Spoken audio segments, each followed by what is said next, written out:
So on Monday, a British judge actually refused the US's request to have him extradited to the United States for him to face espionage and hacking charges.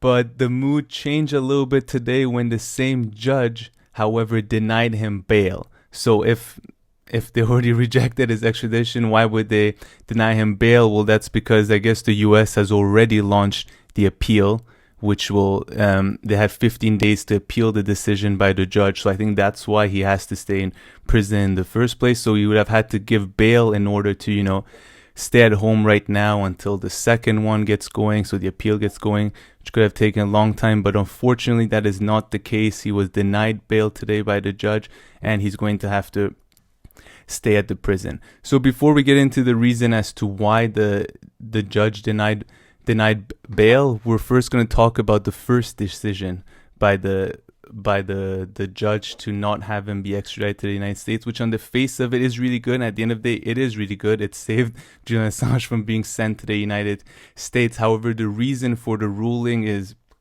a bit less rosy.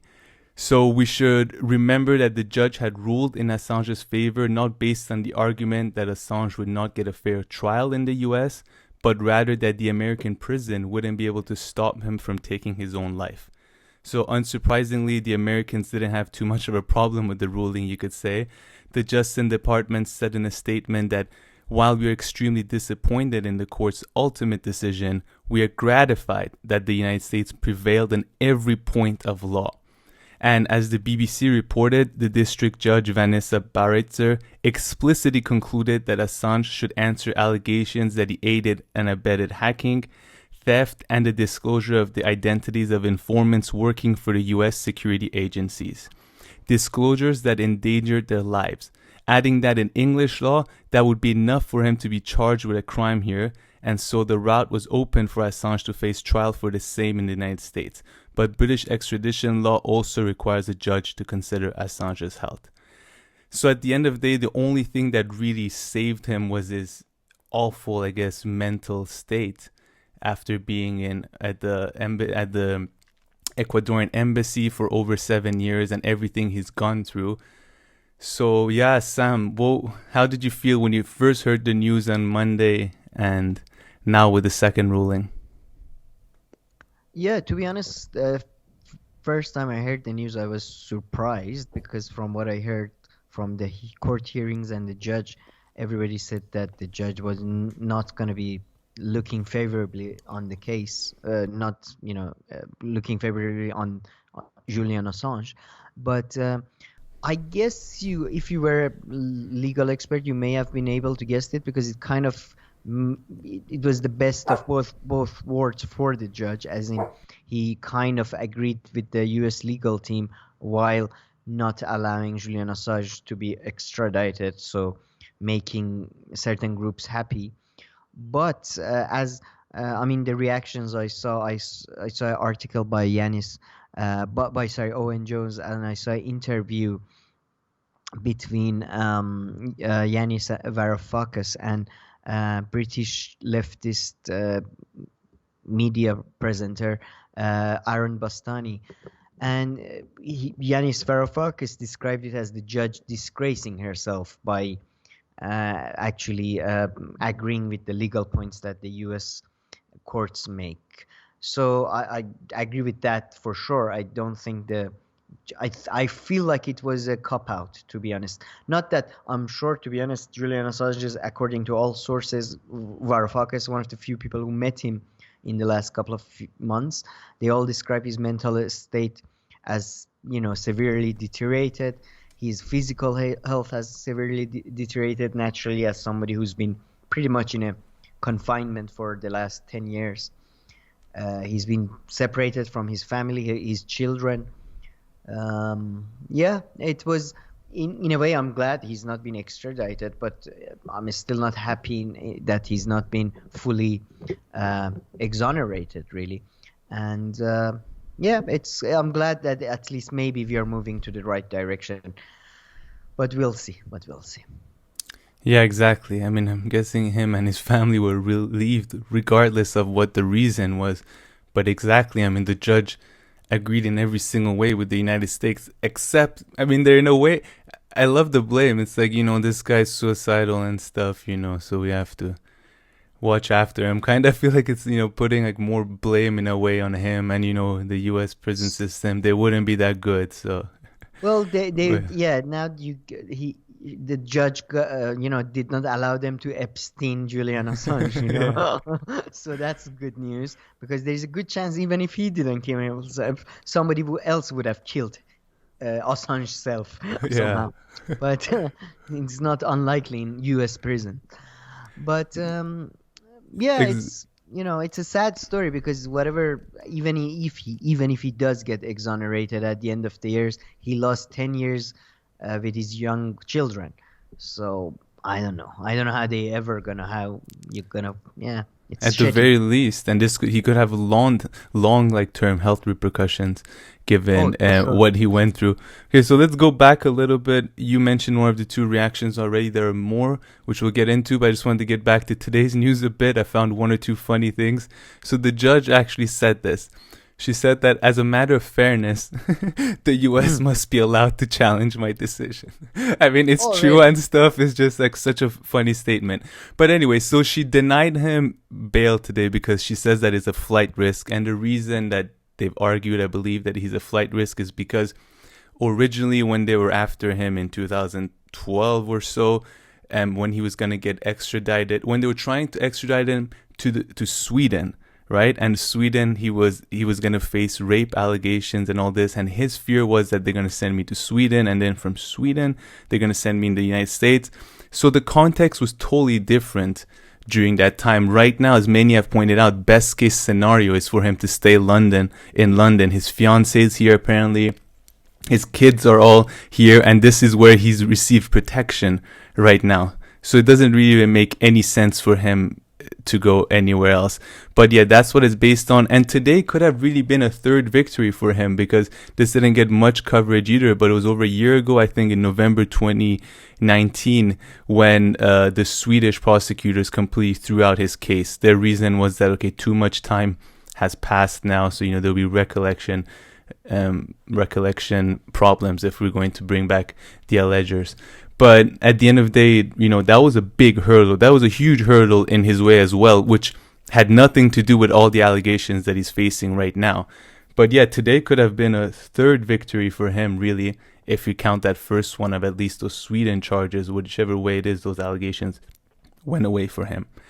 But there was more reaction. So first, I don't know if you heard this. Did you see how Sorry. Just let me add this. I was following after I read the news about the denying of extradition. I started following it a bit more, trying to catch up with the events and stuff.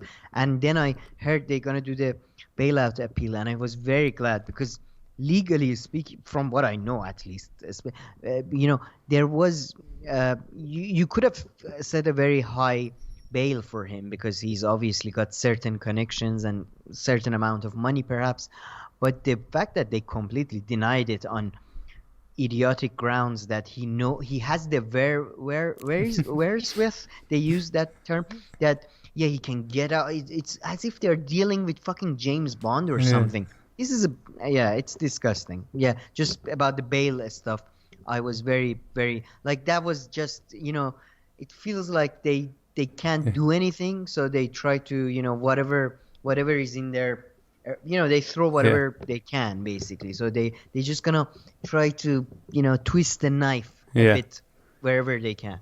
No, exactly. I mean, logically, it wouldn't make sense, because if he were to run away, he would have probably undone the victory that he got on Monday, and he'd be back in the same mess. So it kind of doesn't make sense. That's ridiculous. Yeah. And so actually this is related to that. So the Mexican president, Andres Manuel Lopez Obrador, offered political asylum to Assange, and he described him as a journalist and deserves a chance. He came out, though, subsequently afterwards, said that that apparently, if I'm not mistaken, he added that this offer is once the appeal is over as well. So just offering him asylum after that, which, I mean, it makes sense. They're not going to get into some kind of fight with the U.S. over this right now. Yeah, he's an interesting character because he's far more left wing than the previous guy. And then when he came about, everybody was like, "Oh, he's gonna clash with Trump." But in fact, because he has a very negative relationship with media in Mexico, and apparently he uses the term fake news as well, Mm. and he's a bit of a eccentric figure and all that. So he's been actually he has had a great relationship with Trump compared to a lot of other Central and South, like a lot of other countries in that continent. So he's a bit of a he's a bit of a wild card. I was interested. Yeah, that was quite interesting that he came out so quickly and offered the bail. Asylum. Sorry, offered the asylum. Yeah, interesting. Yeah, no, very true. And I mean, anyway, we're not going to talk about that right now, but Trump also barely mentioned Mexico and Mexicans really This time around, this yeah. time around.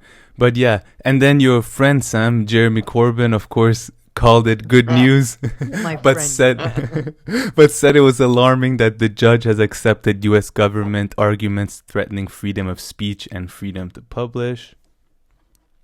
CNBC just CNBC, they were contextualizing it, and I love this first word. So they talked about what happened, they broke the news, and then in one paragraph they wrote, "Fans respect Assange for exposing what they describe as abuse of power by the US, but opponents believe blah blah blah."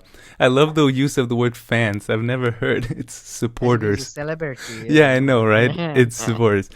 Okay, You so know, now let's get into probably one of the best reactions and statements I saw. Did you hear about the UN statement?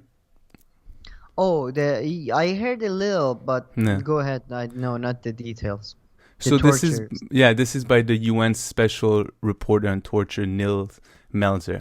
So he welcomed the court's refusal to extradite WikiLeaks founder to the United States. However, they added that at the same time, the judgment sets an alarming precedent, effectively denying investigative journalists the protection of press freedom and paving the way for their prosecution under charges of espionage. The statement goes on to remind us that the UN Special Rapporteur on Torture, Nils Melzer, has repeatedly expressed in individual communications and statements that Assange has been subject to more than 10 years of arbitrary detention and political persecution. During a visit conducted to Belmarsh prison in 2019, where Assange is currently staying, Melzer and a specialized medical team found that Assange showed all the symptoms typical for prolonged exposure to psychological torture.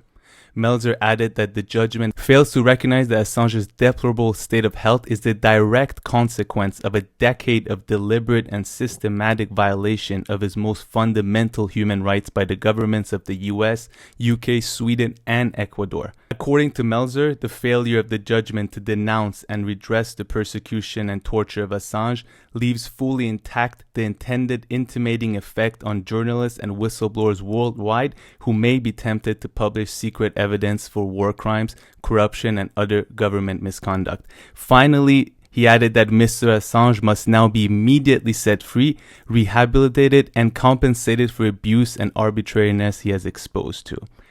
So, I mean, this is quite a powerful statement if you ask me. But of course, there are layers and layers and layers to the UN, and this comes from the UN Special Rapporteur on Nils Melzer. So in a way, this person is like the highest when it comes to the US about torture, on torture.